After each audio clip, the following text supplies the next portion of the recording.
Never has a request to use the bathroom caused so much havoc. Last week, two black men were awaiting a meeting at a Starbucks in Philly. They asked to use the bathroom, but they were told no, because it was reserved for customers, and they had bought nothing.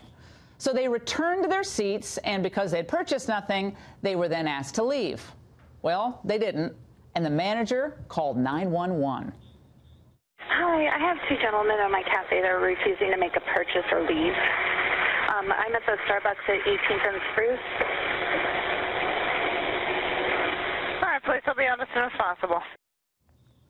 The two men were arrested, but not before it was all captured on a phone, and then it went viral.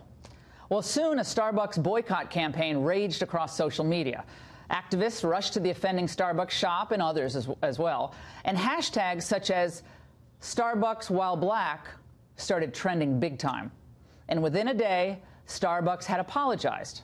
And then 2 days after the incident, the manager who called 911 was no longer with the company, and its founder, Howard Schultz, described her this way. And I think you have to say, in looking at the tape, that she demonstrated her own level of unconscious bias. And in looking at the tape, you ask yourself whether or not that, in fact, was racial profiling. There's no doubt in my mind that the reason that they were called was because they were African American. There's a lot we still don't know, and here are some questions. Was there a pattern of racial bias in this Philadelphia Starbucks? Were other African Americans treated unfairly there? And did this particular employee display a pattern or practice of racism in the past?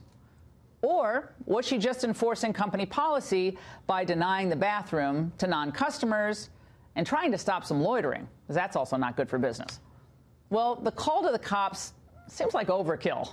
But again, we don't know the full story. As Starbucks faced these demonstrations all over the country, there was a rush to judgment, and the company quickly jumped on it, and a lot of people think went overboard.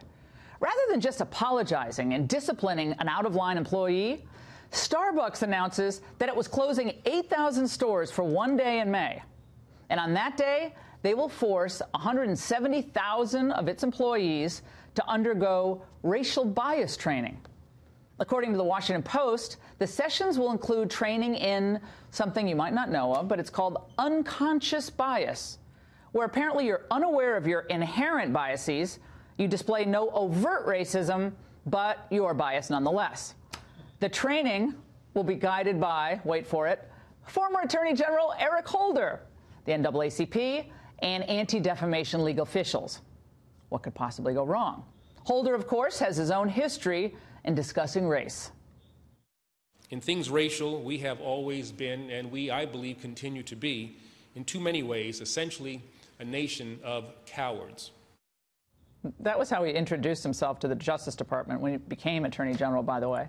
And this is the man who will conduct a training on race relations of 175,000 employees? Okay.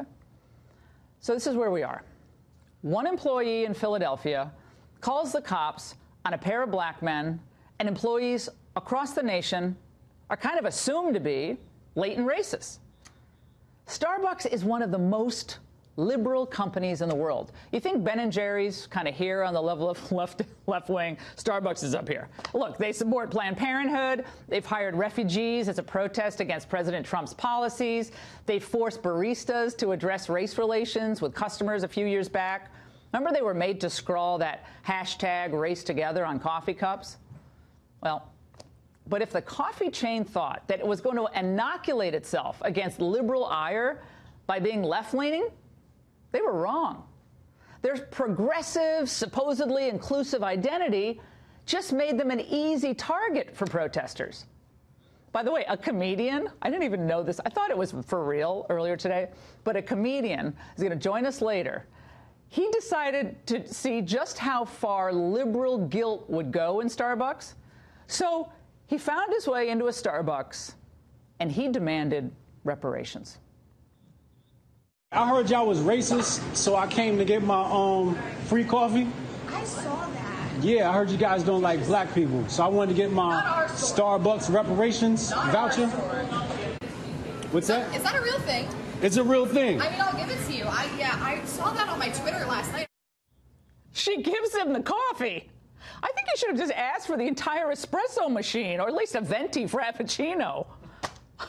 Yeah, whatever you want, take it. The question all of this begs is the following.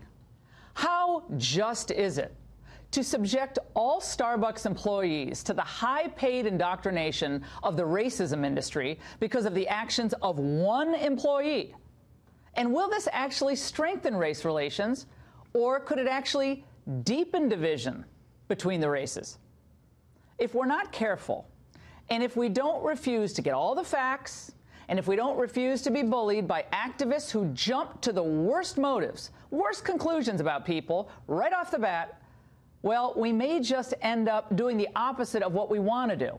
We may end up poisoning the well further in this country, and we may be encouraging more mob takedowns of well-intentioned people or organizations, or people who just make mistakes.